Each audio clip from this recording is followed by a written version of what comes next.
building nokuyi head office yakhona la kwi Department of Health. Lizoba mnandi kuhlelo lakho baningi abantu abafika nama topics ahlukahlukene besicela ukuthi bayacela ukuthi singene ngawo lama topics bayafisa ukwazi izinto ezahlukahlukene salanda ke ingcepheshi esizoxoxa nazo ke namhlanje njengoba kusuku olukhulu futhi namhlanje umhla ka-15 kuMay kusuke kuzalwa inhloko yomnyango wezompilo KwaZulu-Natal umama uPenny Msimang. Bazomculela ke bamlethela ikhekhe ajabule umnyango wonke nje uyacelebrate ngempela usuku olukhulu lokuzala kwenhloko yomnyango. Ngale kochitha isikhathi ngizosonga ejuwane lide ngiye lapha nyaka udokotela wethu ngoba baningi dokotela kade besisondezela la bethi sine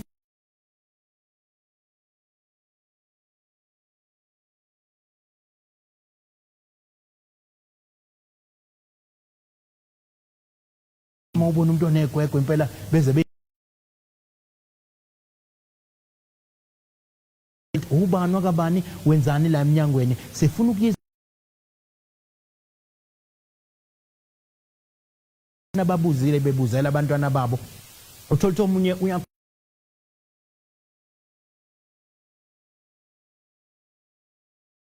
siqonde into yakho isebenza kanjani kodwa ke ngizocela dokotela uqale nje usitshele ukuthi ubani wakabani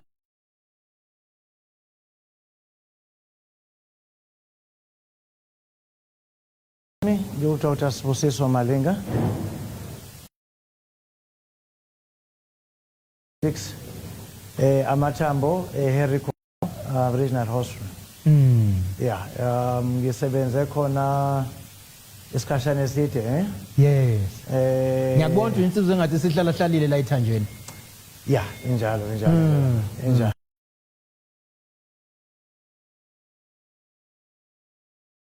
Kwenziwa nje makuthiwa udokotela wethambo. Okay, so odokotela bamathambo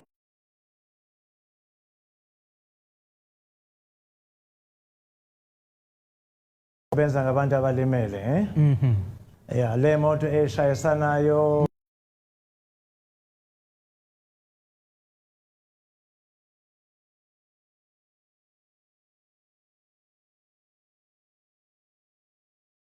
kuba khona ithambo elizobe lilimele so nasi into esiyenza kakhulu but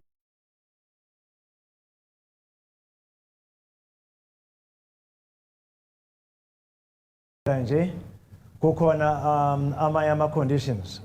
afana njenga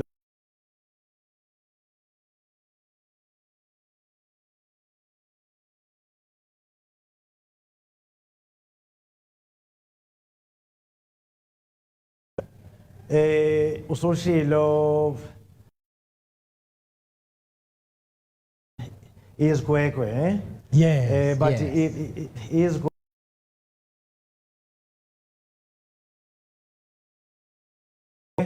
lingaqondanga ithambo fanele liqonde okay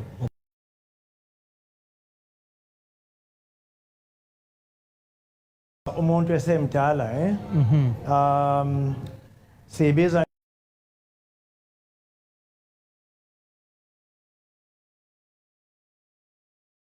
kwali thambo le wethambo yesiya wena ozobona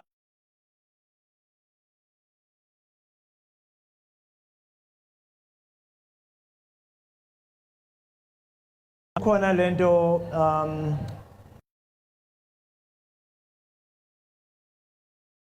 lingaqini kahle so yeah so ukuthamba noma ungaqini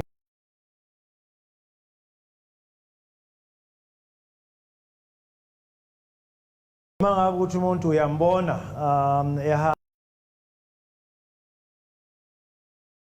yes but into Americas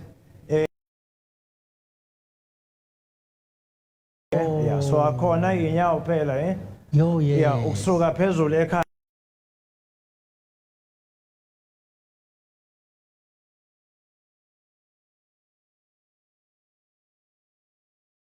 nopete ngoba nabo njalo labo pete ikhongo bese kuba ke sapete ngiyafisa ukuthi ke chaza njengodokotela kuyinto esingayithatha njengesifo yini noma nje kuyinto enormal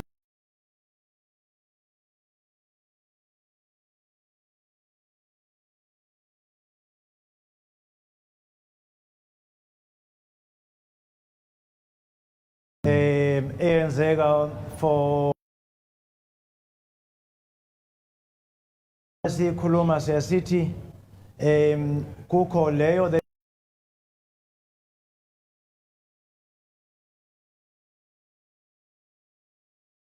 and then kube khona le umuntu azala nayo okuyiyona ezoba ningi kakhulu ile umuntu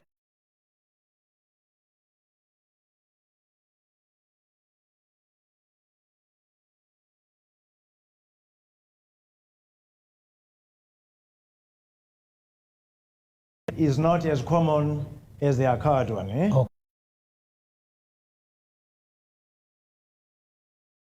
Okay. Ithambo leli, eh? Yeah.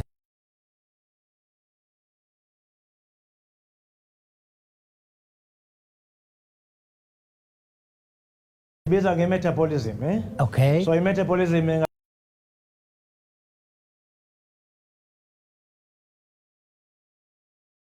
mawuthi ayidumanga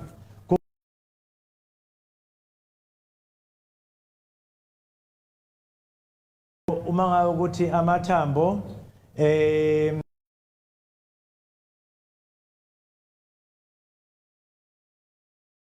senza ukuthi amathambo angaqini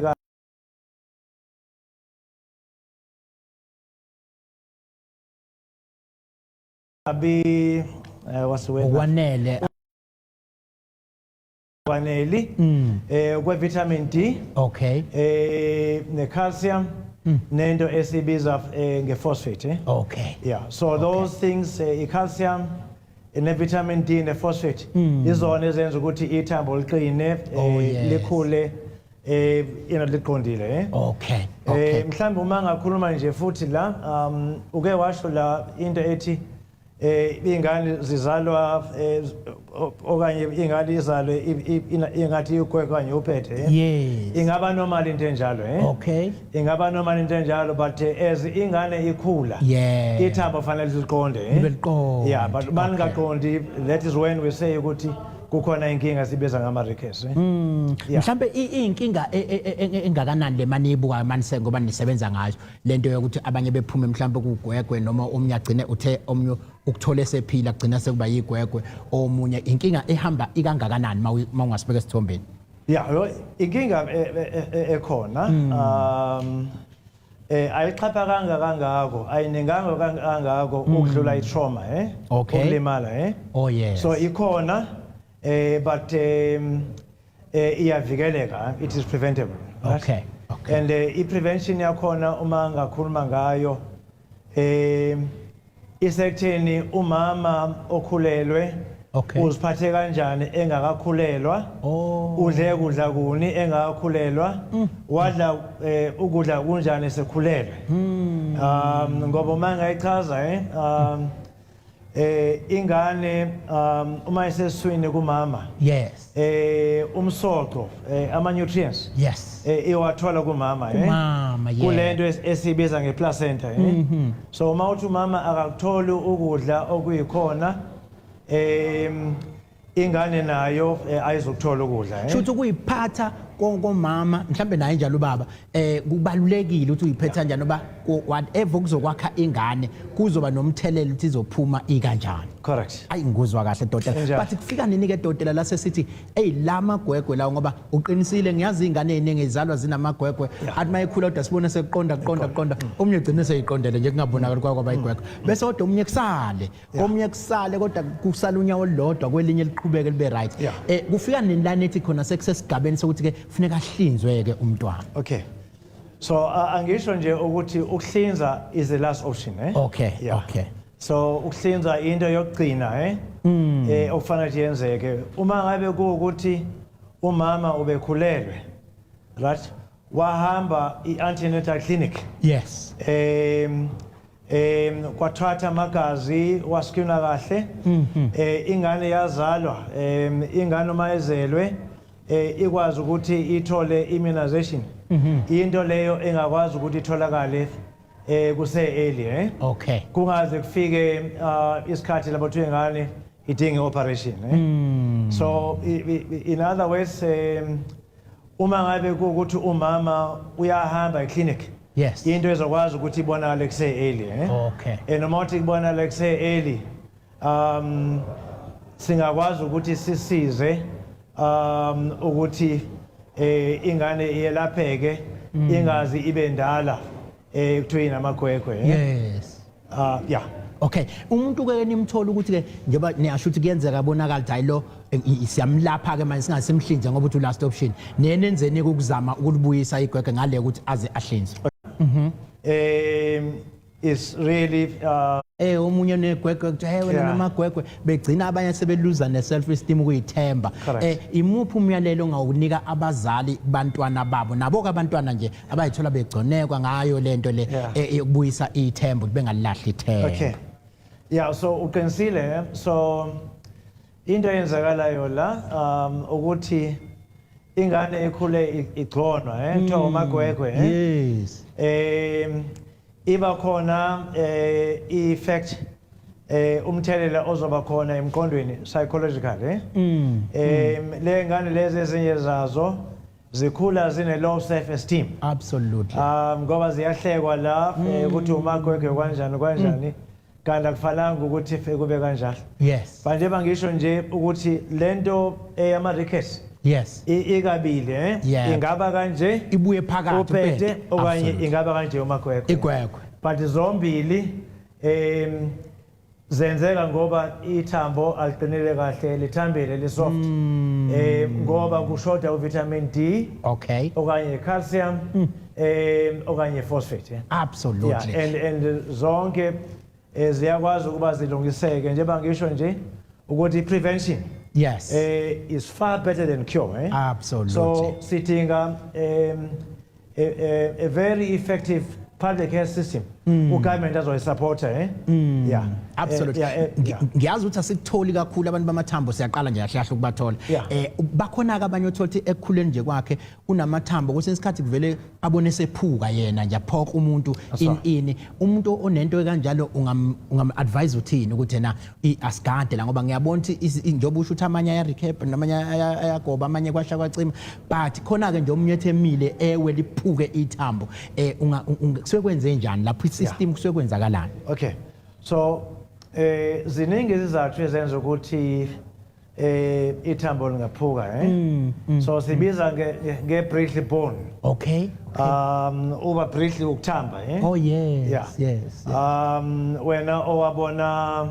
induku emanzi okay kulolo kuyigoba yes yeah so enye izizathu ukuthi ithambo lithambe iyona le ngikhuluma ngayo esikhuluma ngayo amarikese ithambo lithambile okay labantu abanjalo abanamathambo athambile kulula ukuthi bephuke okay they are prone to fractures yeah kalula uma ezoshayisa nje eminyango ithambo lingaphuka ngoba ithambo aliqinile aliqinanga ngoba ayikho i-calcium ayikho i-phosphate ayikho vitamin D yes mangenze example nje uma uthatha usimende yes uwodwa yep uba imvuthu ngithi yes uma uthatha ufaka isihlabathi yep ufaka inani usimende uzoqina bese kuyaqina yes so le nto ye-calcium ne-phosphate nani iwona usimende wona okuhlangana bese kwakusimende yes mhlambe ke bona laba banalezo inkinga yini neniqhuquzela bayisebenzise bayiphuze mhlambe siyabaqhuquzela phethe abayi kuyochecka kudokotela kodwa yini ukudla kufanele mhlambe bekugada bakudla kakhulu kunalezi zinto ezobalekelela. Okay, so angisho nje ukuthi lento le akuyona inkinga eyabezempilo kuphela okay but inkinga futhi yokuthi umuntu udla ini na oh yes so agriculture ungena kakhulu ukudla kunomsoco organic food yes ayivele stolo ivele lapha emhlabathini absolutely so uma ngabe kusemqoka ukuthi uDepartment of Agriculture asebenzisane ngokubambisana no Department of Health Absolutely. uma uthi abantu abatshali ukudla akuvele emhlabathini ukudla kunomsoco inkinga zizoxazuleka Absolutely. so isolution yami ithi kufanele kube khona ukubambisana okukhulu phakathi kwa Department of Agriculture no Health. Absolutely. Kuyakuthiwa impilo yomuntu ibonisa lento ayidlayo Oh yes. We are what we eat. Uyangizwa ngithini Ngikuzwa kahle dokotela. Yeah, okay. Hayi ke icace kahle ke. Mhlawumbe umlayezo wakho ogcina ke ongawukhipha usuvala nje yonke ke into usebenza ngamathambo uthini umlayezo wakho kubantu bakwaZulu Natal? Okay. So KwaZulu Natal number 1 amathambo alimela kakhulu ngoba abantu baphuka itrauma Yes, yes. Isicelo sami leso ukuthi uhulumeni kufanele ukuthi focus ibe lapho Okay. Amathambo ayephuka ukuphuka amathambo kungasho nokuthi umuntu uphuke nomgogodla Okay. umuntu uma uphuka umgogodla ipermanent uparalyze and umuntu uparalyze kusho lo muntu lo ngeke akwazi ukuthi aqhubeke ngempilo ngendlela kade esebenza ngayo lo muntu uzothola igrant okay ithambo maliphukile kungayenzeka ukuthi lingamila lingalungisa kahle but ngokufana malilungiswa lingangalungi kahle so kusemqoka ukuthi abantu bavikele ukuthi amathambo engephuka absolutely nathi semqoka right and then kule eyama rickets yes kusemqoka ukuthi abantu babe ne-information absolutely le ngisho ukuthi public health kufanele ukuthi ama-clinic asebenze so ama-clinic ethu awasebenzi to the maximum capacity because abantu abakhona mhlambe ukungazi but ulwazi alugcwele ukubantu lack of information so ngingasho ngithi agriculture health nepolitics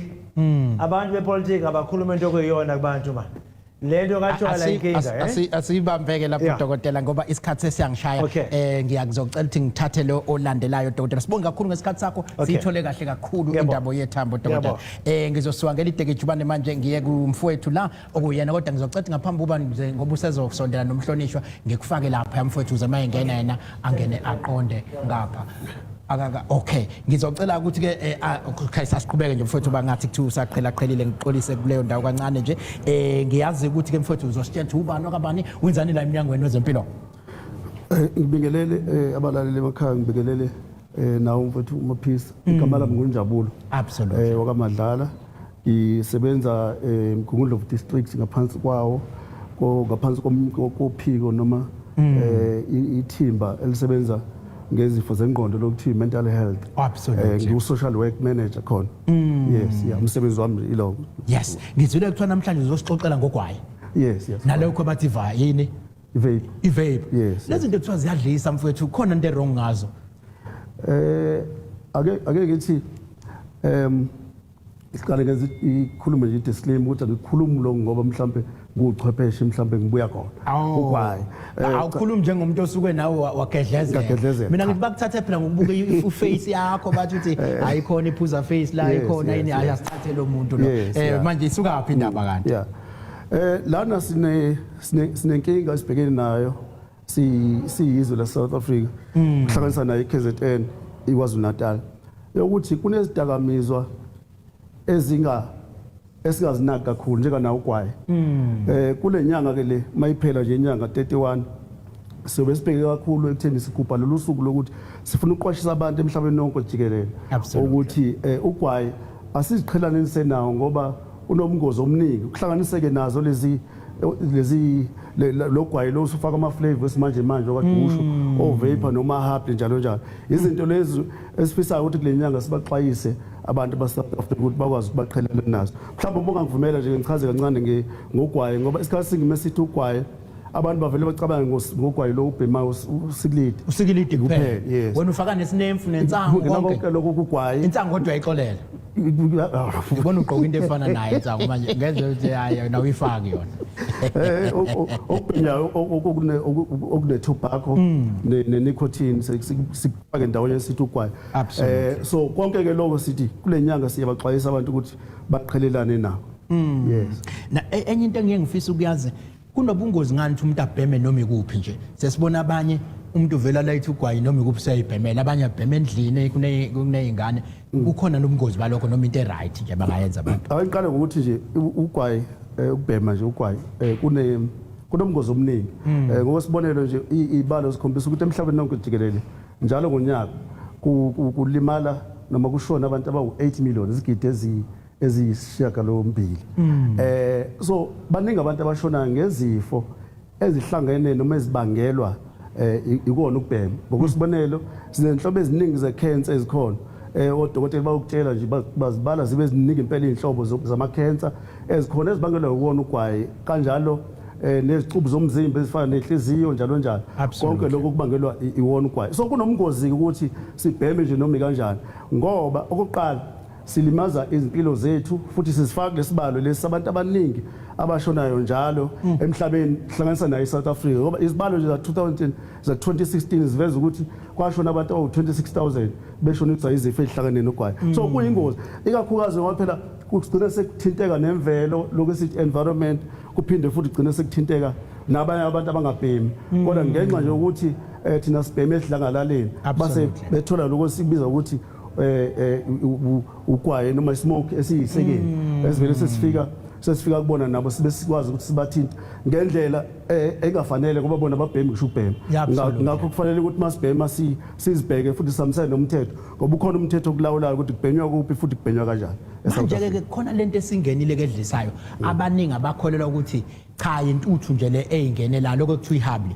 bathi hayi lento ayifani nogwayi ayinazo lezi zinto ezitholakala gwayi kodwa intuthu nje kufana angithi ukubona emakhaza umuntu ethi hu bese kuphuma lentuthu ephumayo bathi into efanayo ubuqiniso balokho kukhona nobungozi ke kubhemeni amahabli lawa bukhona ubungozi futhi cishe ochwepheshe bakhombisa ukuthi cishe bulingana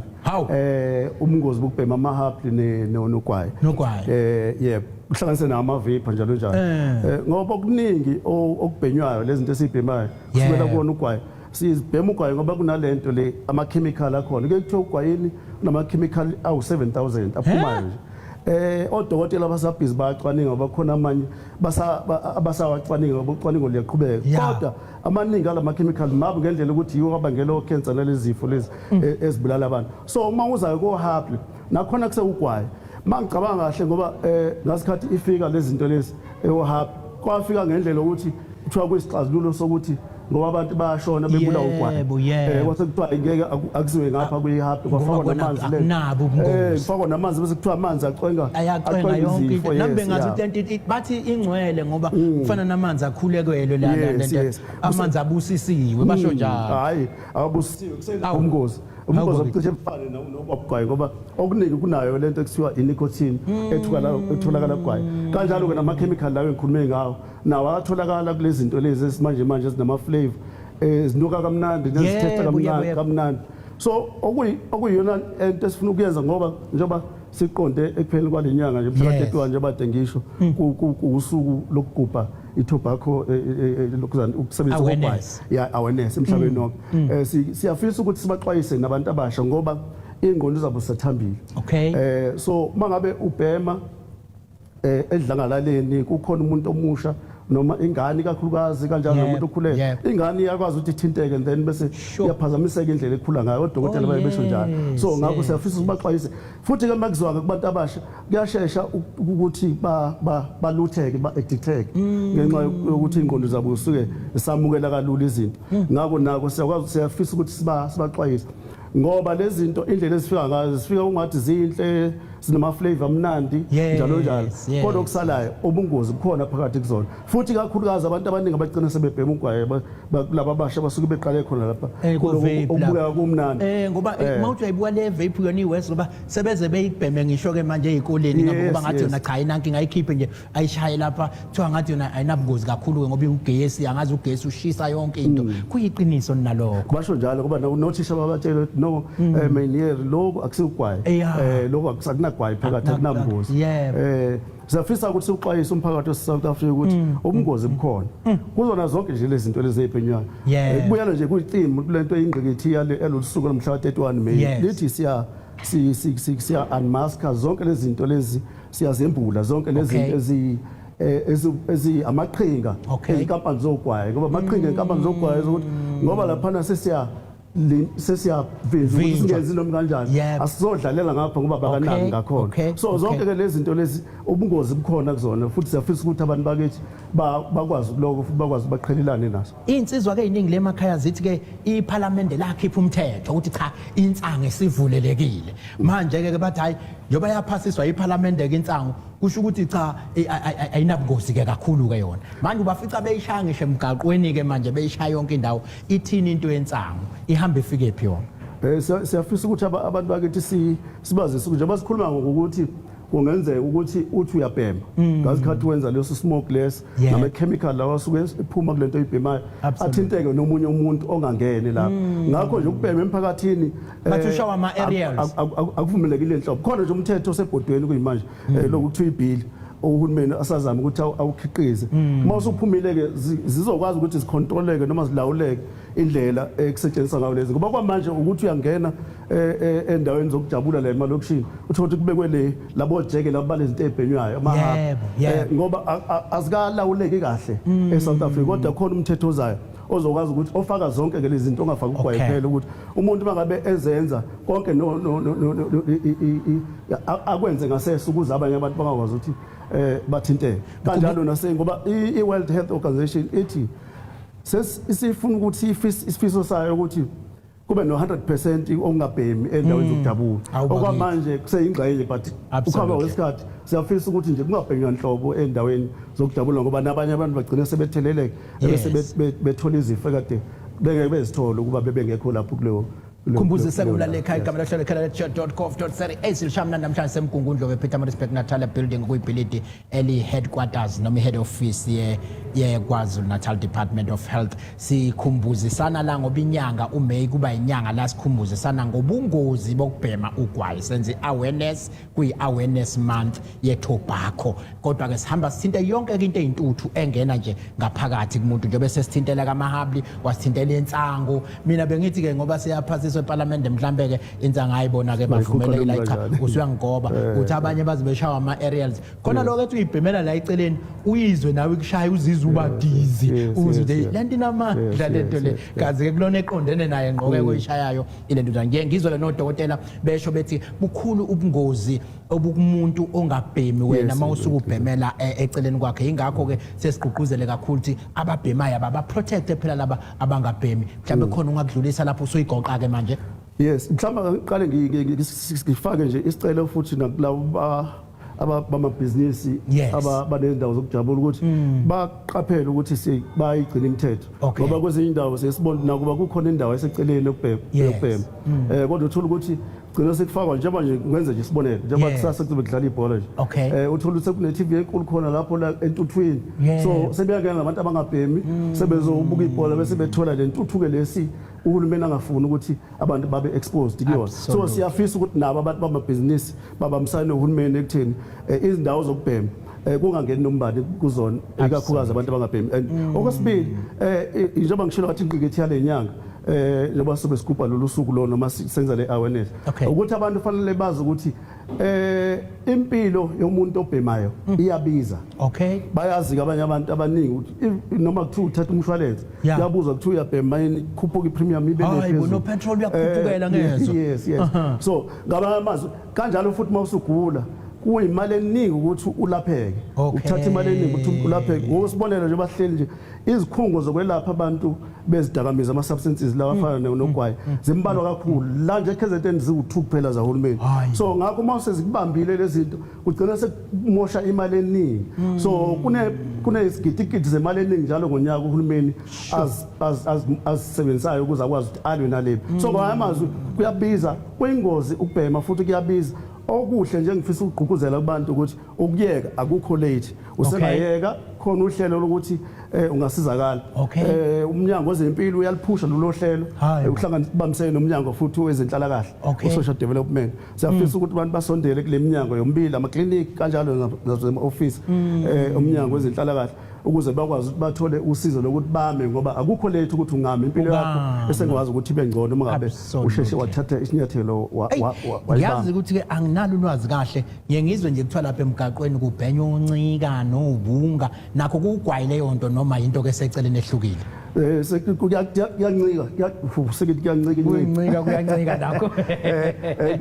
kuyancika ukuthi into enjani leyo sukubhenya ngoba uma usubheka ngendlela into ezenzeka ngayo cishe usuku nosuku kuba nento entsha lokhu ifakwa lapha amakhathakhatha ahlukene so ngaba amazwi nje izinto zonke lezi esifisa ukuthi abantu bakithi baqhelelane nazo ngoba impilo zabo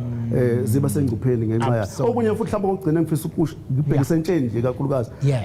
izibalo zikhombise ukuthi abantu abaningi abadala asebadala ababhemayo 80% wabo baqala ukubhema bese bancane so kulula ukuthi le chemical le ekuthiwa nicotine kubambe mangabe usemncane kunokuba mawusumdala ngakho kufanele babhekisise kakhulu ukuthi okunye ungakushaya ukuthi uchitha izizungu noma ufuna ukukhopha ukumelana nestress njalo abazama ukuthola ezinye indlela zokuthi bamelane nalezo zinto ngoba lokhu masungenile kona kuba nzima ukuphuma futhi kuyayilimaza kakhulu impilo zabo kanti basebancane absolutely no siyabonga kakhulu ngesikhathi sakho mfowethu siyazi ukuthi ke indaba lezo lokho ixoxa nje kuyoze kuphela inyanga ngoba inyanga iyonke nje siyakhumbuzisana siyaqoqozelana siyafundisana ngobungozi bukagwayi noma nje intuthu oyifaka emzimbeni sibonge kakhulu mfowethu ngizothatha lethuba ke ngigijime ngejubane ngibheke kudokotela lapha ya ngoba ngiyazi ukuthi ke bake bakhala namhlanje sibuke igwegwe siqala dokotela base beyasondelela abanye bethi hey uyazi sinawo njalo ingxaki yokuthi sibe nabantwana othothi mayiphuma amehlo wabona khona omunye wayesho ukuthi amehlo abuka eceleni O2 amanye athi abuka phakathi nendawo O2 ebese ke kuba inxemu otholthi kwesinye isikhathi koni elilodwa liqonde lo delinye livele libheke le kokunye uzuthi mayikhuluma nawe umuntu umzibe kanti hayi ukuthi ngoba umziba ingoba nawe ubuyitshela ukuthi uxoxa nalomunye ongapha eceleni inxemu kodwa ngale ngaphambi basingene kulolu daba ngicela usitshele nje ubani okabani wenzani la eminyangweni Ngiyanibingelela mina ngiu Dr Mhlongo Njomane yebo ngibuya eHerigwala Hospital la ngisebenza khona ngamehlo so si specialize ngokugula kwamehlo nokuhlinza amehlo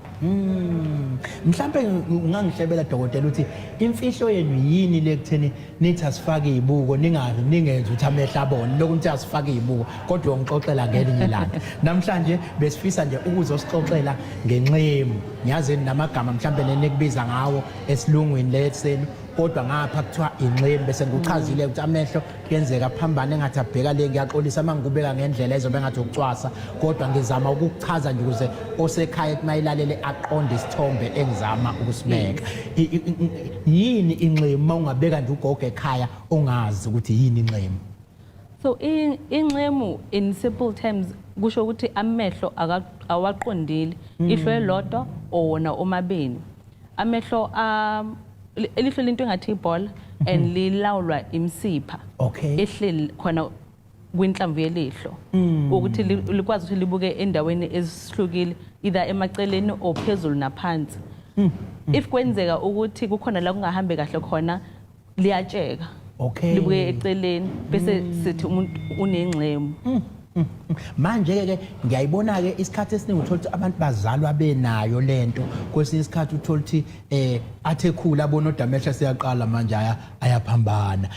yinto isifo ngiqale mhlawumbe ngithi isifo yini noma into nje singathi uyinto ekhona makuyisifo kuyenzeka uzalwe naso noma kuyenzeka usithole futhi ngokukhula ngingayichaza ngokuthi isimo selimo not isifo wayiqondisa kamnandi dokotela so sichaze ngokuthi inxemu emhlawumbe umuntu ozalwe enawo o inxemu umuntu ozoba nayo esikhathi sihamba so even ukupresenta kwakhona kuyahluka so angicala ngichaze indaba yokubona kwelihlo so ilihlo ezibengishilo kuluyinto engathi ibhola and kuhambiselana imizwa eya ebuxhopho ucontrola ukuthi into eyibonayo ivela kahle yini so that isithombe sikhandeke kahle ekhanda so that ukwazi ukuthi amehlo aqonde intweni ufisa ukuthi uyibone ngaleso sikhathi. Absolutely. So ingane ezisuke sizalwe sinenxemu kungaba inkinga yemisipha engasebenzi kahle, imizwa engasebenzi kahle or inkinga ezikhona ekhanda ebuchopho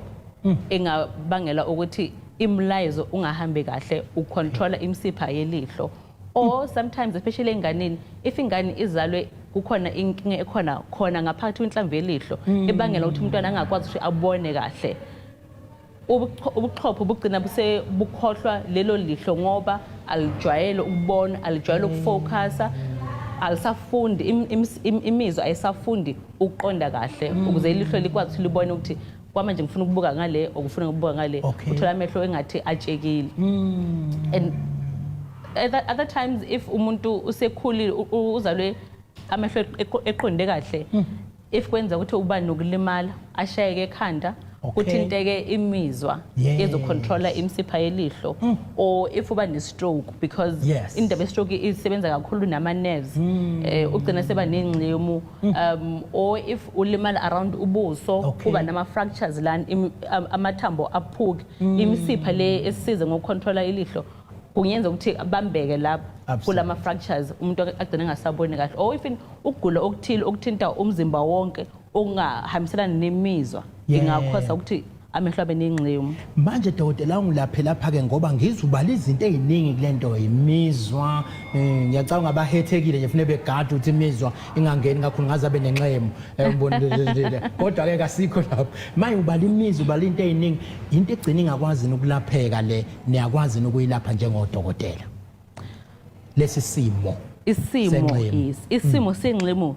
singalunga kodwa kudepend ngokuthi sibangelwa yini. Mangibuyele emuva endabeni yokungaboni if umntwana uzalwe enenkinga yokungaboni mhlawumbe udinga izibuko if amehlo ahlezi esokola ukuthi abone kahle angaba nenxemu so kulezo ngane izibuko zingasiza ukuthi akwazi ukuthi aphinde aqonde kahle amehlo. If kukhona into ekhona ngaphakathi ehlweni mhlawumbe uzalwe enengwengwezi or kukhona umdlamvuzo oqalayo ngaphakathi ehlweni ozovimba ukubona kwelihlo silungisa lokho before singena kule yokuthi ilihlo litshekile ngoba isimo leso kodwa inkinga ukuthi umuntu akaboni and why engaboni. Kodwa ke if kuyinkinga nje esimple yokuthi imisipha ayisebenzi kahle kodwa amehlo ayabona and abona ngokulingana omabini it just from time to time kwenza ukuthi elinye litsheke lokho sikulungisa lula ngokuthi siqondise kahle osithambise imisipha le esuke esebenza kakhulu kuna eminye. Ngoba uthola ukuthi khona abanye abadonsa kakhulu yes imisipha igangile ugcina umuntu eyichakazile imisipha kufuneka ikhuza kodwa niyayikhuza dokotela yeyeye musukudonsa kakhulu cha ngiyakuzwa dokotela mhlambe ke njengesimo lesi esikanje ngiyakwazi ukuthi ngiyivikele ukuthi ingaze yenzeke lento yokuthi kube nalesi simo ikhona indlela yokukuvikela noma ukudila nayo mayisikhona nje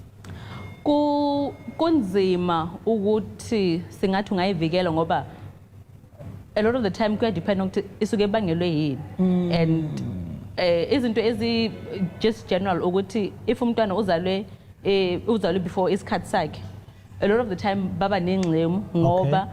kusuke kungaka develop kahle so usuke engaboni so on our side siyakwazi ukuthi silokho simcheck umntwana ukwenzela ukuthi sibone mase ngathi amehlo ayatsheka if mhlawumbe khona into emele simenzele yona akwazi ukuthi abone kahle sivikele ukuthi angabi nenxemu kodwa if kuba inkinga yemisipha ayikho indlela ukuthi singavikela into ekhona is if umntwana uba nenxemu kusa-early kubalulekile ukuthi avele asheshe avele kodokotela because kungenza ukuthi kukhona okunye okwenzakalayo ngaphakathi ehlweni kodwa ayikho indlela ukuthi singavikela inxemu ebangelwa ukungasebenzi kahle kwemsipha ngiyangizwa abadokotela amafila kube neminyaka ethile abahlale bebalula ukuthi lesifo noma lesimo sisibona sigadla kakhulu kubantu abaneminyaka emingaka lesi sinayo neminyaka esibhekene naso noma mawukuthole nje uzalwa mhlambe yikho kanti futhi singaxhuma nendleleni lesifo lesi njalo lesimo ukade ungenaso uzalwa. Akuna i-age kangakho ezothi kuvela kakhulu kubantu ba a specific age kuye ngokuthi inkinga yini ebangela ukuthi amehlo angaqondi kodwa enganini sibona kakhulu early on because vele bayascreenwa and if kukhona ingane ezinenkinga ethile asithi ingane ezizalwa zikhubazekile ekhanda siyazi ukuthi kukhona ezinye izinto ezizovela kakhulu kubona so sesheshe siba screen batholakala kusa early kodwa kuyavela even umuntu esekholile if kuba nenkinga yemizwa oh yes imizwa ingozi shothi labahlale behetheka ngiyabakhuza nikanti ukuthi ningahetheki ngazile noma ukhuluma ngale mizwa engikhuluma ngayo ndokotela but ke dokotela mawuthi umuntu akasheshanga wathola usizo bungakanani ubungozi balokho akube ubungozi if kuyinkinga yemsipha kuphela because umuntu ezalwe imsipha yakhe ingasebenzi kahle amehlo aya right ayabona and akukho lutho elilubi ngaphakathi ehlweni so kuzoba lokho kuphela ukuthi akaboni kahle inkinga eba khona it's just merely indaba yokuthi mase umntwana seqala esikoleni bangamhleka ukuthi amehlo akhe awaqondile but akunawo ubungozi ngaphakathi kwelihlo unless if kukhona okunye ukugula okhona ungabe kubangela ukuthi umuntu angakwazi ukuthi abone egcine seba nengcemo mhlambe if kunengwengwezi or even umdlamvuzo ongikhona ngaphakathi ehlweni lokho ke kuzoba nenkinga ezithile ligcine lingasafundanga ukubona mhlambe ke umlayezo ungawusake nawe besishilo nokudokotela wamagwegwe nopede sathi awusiyalele phela laba abasuke sebegconeka laba abanye naye umntwana ogconekwayo makuthune engxemo ukuthi ungathini umlayezo wakho kuyena nomzali ke nje usuke ekhulisa ingane enengxemo ungathini wena bathi abanye kwezinye indawo ziyinsanga kwezinye bathi ingxemo kwabanye besho kwamagama ngathi anokuchwenza kakhulu bethi amehla phambene but ke ungathini ukuyala nje kuso zonke isimo macala kubalekile ukuthi abantu babe nolwazi ukuthi isimo lesi singalunga depend ukuthi inkinga yini ngoba isikhathi esiningi abantu bethu bebethi nomalume ube nengcemo o ingane ngamzala inayo ingcemo into yasekhaya kanti usizo lukhona and singayekile ingane zibe under i-pressure or ukuhlekwa ezikweleni kanti usizo lukhona so ngathi nje kubazali if ingane uyabona ukuthi inengcemo shesha uyilethe uhambe kumtholampilo wangasekhaya bazokwazi ukuthi bamrefer accordingly to isibhedlela ezikwazi ukuthi zizosiza abantu leya ndawo also because kakhulukazi ukuthi if kukhona ukugula okungaphakathi ehlweni sisheshe sikuthole sikulungise and indaba isimo sengxemo singakubona emuva even umuntu esemdala singakwazi ukuthi simsize naye if uyafisa kubalekile ukuthi umuntu aqondise amehlo ungahlali ngento ungazithembi no ngiyazi ukuthi ke asijwayele nani ukunithola kakhulu mase nitholile siyesifisa nje nibe nomlayezo ke nokhiphayo ikakhulukazi ngasohlelweni lweni lokusebenza ungathini umlayezo ukubakhulumisa nje ikakhulu ababa nezinkinga zamehlo nani umlayezo ongawukhipha nje generally I think in general kubalekile ukuthi abantu bazi ukuthi usizo lukhona depend ukuthi inkinga yini and ingane ezincane ingane zesikolo even abantu abadala ngoba especially kwabantu abadala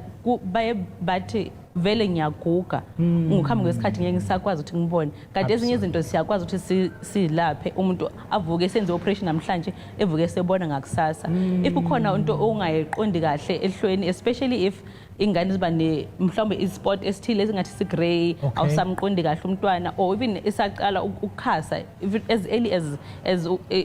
in the infancy stage ukuthi uyabona ukuthi ngathi akaboni kahle shesha umlethe sikwazi ukuthi sibone ukuthi kwenzakalani because impilo yomuntu ongakwazi ukuthi abone inzima kakhulu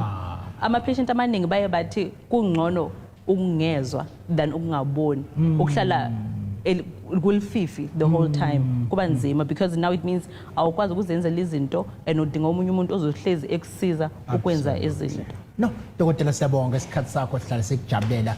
ukuthi nifike nizosiqaphelisisa nisifundise ngezinto ezihlukahlukene ngiyazi ke ungahlala kwamanje kodwa uzothi mayifika umhlonisha bese sikukhulula ke kodwa ukahle uhlelela ngoba sobuke ngathi nathi odokotela ngiyabona absolutely cha ngale kokuchitha isikhathi ngiyazi ke kulenyanga le futhi siqhuquzela kakhulu into yokugomwa kwabantwana ngiyazi ukuthi ke kuthe kube nesikhathi la kusuka ngo2019 kuza manje kwaba nesikhathi la ukugoma abantu bebekhuluma ngakho kakhulu kwagcina sekuthiwa ukugoma sihlohlwa izinto siyabulawa ini yakhona ke into emakhanda abantu yokuthi ukugoma sekuthathwa njengento engekho right mawuthi yanihamba nje endaweni eningi kuthiwa hayi sasifakwa uCovid ngalento sasifakwa this manje usuna lento eyokuba negative okugcina abazali abaningi abasayilethi izingane ukuzoyigoma osekwenza futhi sibona izifo eziningi ebese siyibona seyinyamalele ngoba abantu bebegoma sesibona selokhu ifufusa ke manje iqhamuka ibuya ingakho ke manje sithe ake sikulande dadewethu ukuzosibekela ukuthi ke kubaleke ngani ukugoma kuyini ukugoma kodwa ngaphambi siqala ukuxoxa awushethe ubani okabani wenzani la eminyangweni ngiyabonga sanibonani igama lami ndinguNomakhwezi uBaloyi ndingu Deputy Director kwa EPI which is Expanded Program on Immunization. Shuthi nje silande ungqongqoshe wezokugoma kahle kahle. Hayi ke ngicela ukubeka umlaleli ekhaya ukuthi kahle kahle ukugoma ungachaza ukuthini ukubeka ukukhumbula ukuthi kwaba nesikhathi la bese gxekwa kakhulu ukugoma umbuyisa kumqondisi cha ukugoma into kanje ayisiyo lento le perception esiqala ukuba khona ngokugoma kuyini ukugoma immunization ukugoma sikhuluma ngokuqala ngengane ezizene siqale apho okay kufuneka ingane igome isaphuma ithi phuma elabor ward iphume seyigomile okay ukugoma kubalekile ezinganeni ngohlobo lokuthi sivikela ezingane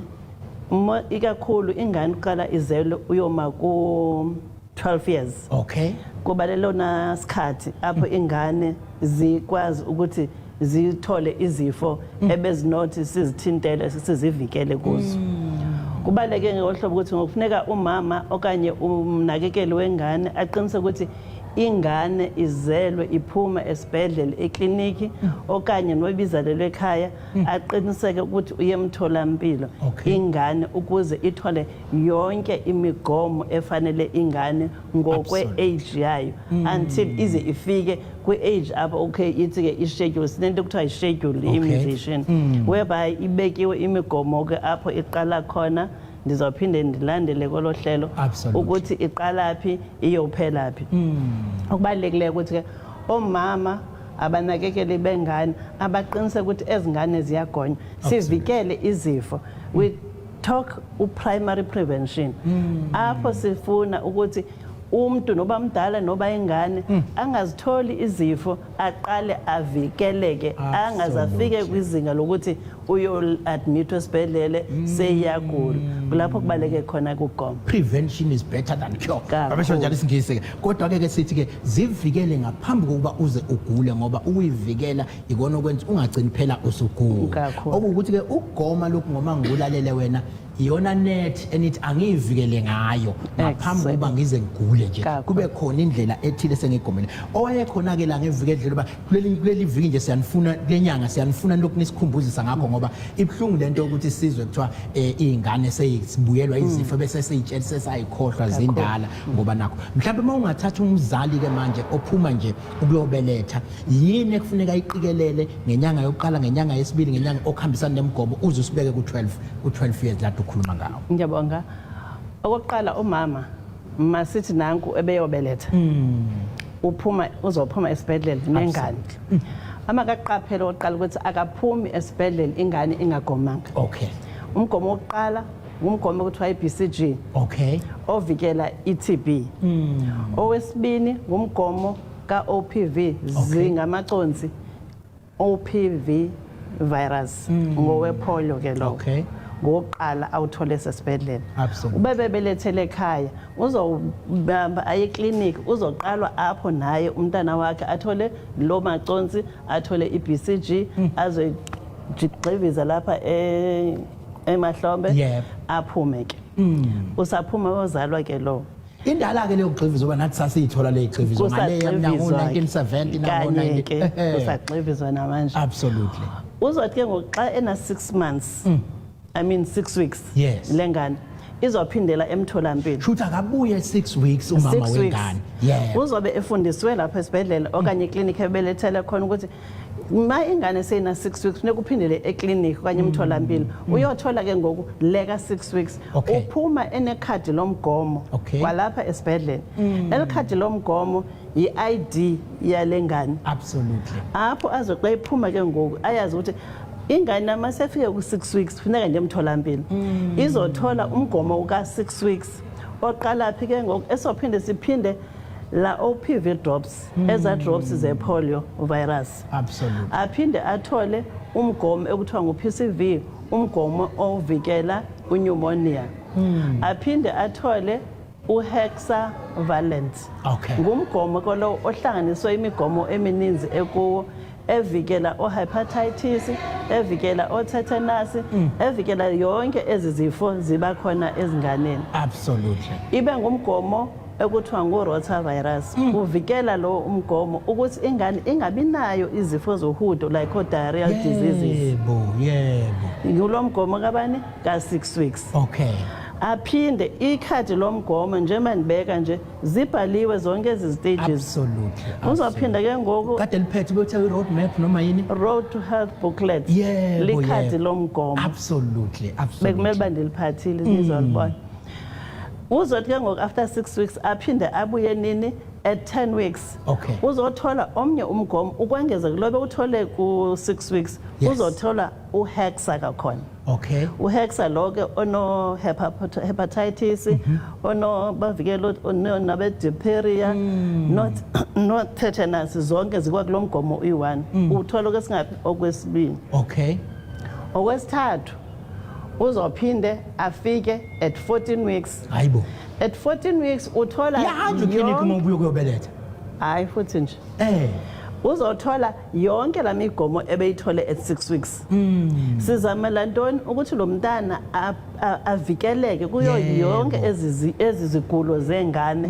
like pneumonia like diarrheal disease like Absolutely. tetanus zonke ezo zinto lo migomo kufuneka aqiniseke umama engane ukuthi uyayithola ingane xa inantoni ina 14 weeks Absolutely. aphinde at 6 months ikhadi libhaliwe zonke ezinyanga qalile nje. 6 months ke manje. Sesiku-6 months Yebo. manje ingane ke ngoku izothola i-measles Okay. vaccine Simungu. evikelani isimungumungwane Yebo. lo measles vaccine ehlangane no-rubella manje Okay. qale kade ngu-measles wodwa Yebo. manje sehlangane no-rubella kuba ke kwakhona no-rubella virus mase ithole leke ngoku izobe ibhaliwe ekhadini measles rubella Absolutely. 1 senzela intoni abone ukuba yeyokuqala le aphinde at 9 months azothola uPCV 3 Absolutely. lowo uvikelani uvikela pneumonia kwezi hayi bezithola eqaleni siyambooster lo mntana Okay. yabona lengane siyayiboosta ukuthi Yebo. na kanjani noba ifike kuphina kukho izifo ezikhoyo kodwa ikwazi ukuvikeleka Imthole strong. kanye ke Absolutely. le ngane ke ngoku sikhuluma ngantoni sikhuluma ngengane esena engaphansi konyaka Yes. iyakhula le ngane izozifike ntoni ku-12 months which is inonyaka ke ngoku. Isinonyaka ke manje. inonyaka ke manje Sebanga ukuthi tata. Kanye. Tata. inkinga kuyenzeka kutheni omama abanakeli bengane ingane nothi ibe nonyaka uthatha ngathi iqedile imigomo kanti ayikayiqedi isaqhubeka izofunekela ngane ngo-12 months ukusuka ku-12 months ukuyoya ku-24 months which is 2 years funeka ithole enye i-vaccine yesibili ye-measles ikhusela ivikelani ivikela that measles because siyaqaphela ukuthi kwi-outbreaks ezenzekayo i-common i-measles Absolutely. ukuthi bakhona outbreaks ze-measles so senzela ukuthi la ngane noba utholile ka-6 months iphinde at 12 months ukuyoya ku-24 months Absolutely. iqiniseke ukuthi iyawuthola senzela ukuthi ngosiqiniseke ukuthi nje ngempela Siyayicisha nje. siyigomile Absolutely. ukuyoya ke ngoku seyiphumile ke ngule ngane seyizoqala esikoleni Absolutely. ihambe seyiko-6 years seyisesikolweni ke ngoku leyo okanye okanye seyise-crash Yebo. kodwa ke seyiqala isikole sizomnika u-Tdap which is a vaccine eno-tetanus ivikela o-tetanus o-diphtheria acellular pertussis kufuneka lo ngane ke ithini uthi kuba noba ibithole kwezabe zihlanganisiwe ezabe zihlanganisiwe bezifuna uphinde ziboostwe zivuselele futhi ke kubalekile ukuthi ngoba esezoqala ukuhlangana nezinye izingane eziningi uzobethola nenqaba ke futhi nazo ziza nezifo ezihlukahlukene kubalekile ukuthi afike strong right ne-immune system yakhe eziba ekhula ebekade ncela ibele nebele kamama limvikele so ngoku seyimdala u-expose ukuthi athole nezinye izifo mayesesesikolweni ukusuka ku-6 years ke ngoku ahambe aye kuntoni ku-12 years sesiphinde simnika ke ngoku manike masisuka nje la ku-6 usiyeza agome esena-12 akubebikho ukugoma okulaphani yeah okay sesesikolweni ke manje yonke ke lo migomo ke ngoku seyilekelelwa ukuthi mayesesikolweni u-school health ukhona uyaqhubeka nemigomo ezongane kulo age group ngoku at least kuba abaziba naso isikhathi soba beze emakliniki basesikolweni so u-school health ke ngoku azoyakhona ayobagoma ngengizwe kuthiwa nazo ke inhlelo zasesikoleni awusinje qapha ungazi ukuthi nisuke senibenzani-ke la ekoleni ezikolweni abantu aba-responsible ngezikolo ngu-school health okay it's another section kwa-school health bajonga like kukhona iphathi ka-HPV esikolweni apho ingane sezikolweni qala ku9 years amantombazana bazonika HPV naba ke ngoku baka-TD bebeyiphathi yalamigomo yekhadi lomgomo sekulapho bethola ithuba lengoba ngoku bathole abathidepho babo baka-6 years nabaka-12 years absolutely cha awunikeleke umyalezo kakhulukazi-ke abazali nalabo abaqeda ukubeletha ukuthi kubaluleke ngani ukuthi bayigome ngani umnike nje umlayezo engathi uxoxa nayo umyalezo engawudlulisa komama bengane nabanakekeli bazo ukuthi kubalulekile okokuqala ukuthi umama aqinise ukuthi unalo ikhadi lomgomo noba ebelethele ekhaya funeka aye emtholampilo ayothola ikhadi lokugoma ukwenza balilona lizomguide ukuthi ingane iwutholile ulandele uphi kuza umbi okulandelayo ikhadi lomgomo ayibe yi-ID yengane umama nobuya emtholampilo uyela okunye kwengane okanye iyagula akaqiniseke ukuthi ikhadi lomgomo likhona nobuya vakasha akaqiniseke ikhadi lomgomo likhona ba iyokwenzeka ingane igule ekude ikhadi lomgomo balekile kuzokwazeka emtholampilo ukuthi okay le ngane iyagula ibingalethelwanga ngoba kodwa ayidingi na ukuthi siphinde isengeze imigomo ibaleke kanjalo okubaleke ke kokugcina ukuthi omama imigomo iyabavikela abantwana ibavikela kwizifo ezithelelanayo ibavikela kwizifo ezinobangela ukukhubazeka ibavikela kwizifo ezinokwenza ukuthi bashone ibavikela kwizifo ezinokuthi zenze ukuthi kube ngumntana wakhe nomnye ithelela ifamily ithelele i-community u-affecteke yonke into uve sekuthiwa kune-outbreak e-KZN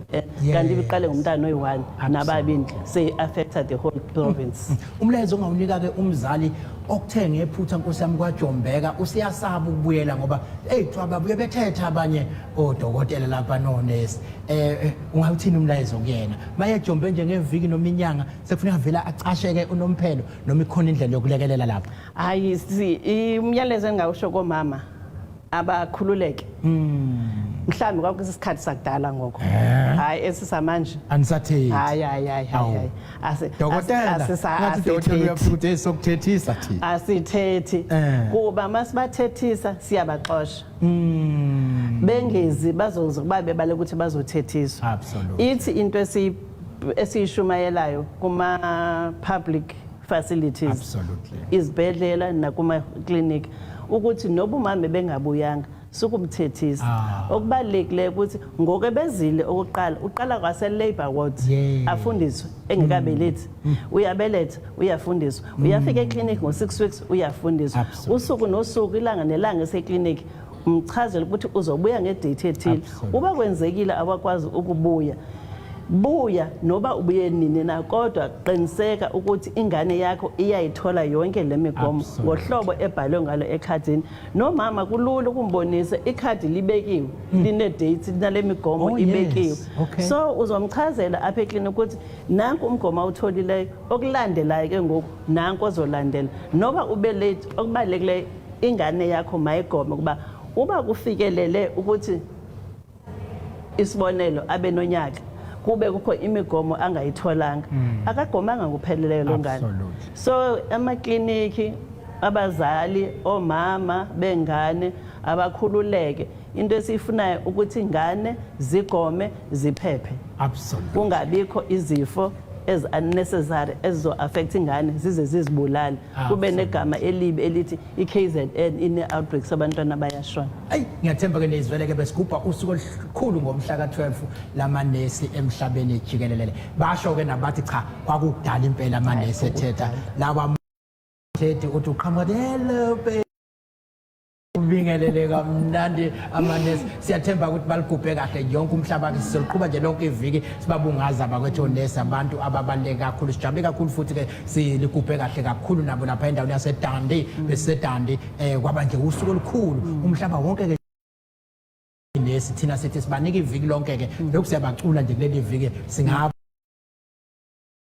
bazeli kodwa umuntu usweet nje uthi nawu usweet nesi siyakubungaza leli ke kodwa usuku bekumhla ka12 May labe bungaza khona naba wonke ngenxa isikhathi asithanda ukuvala siyezivele sithi nje kulungele ke bye.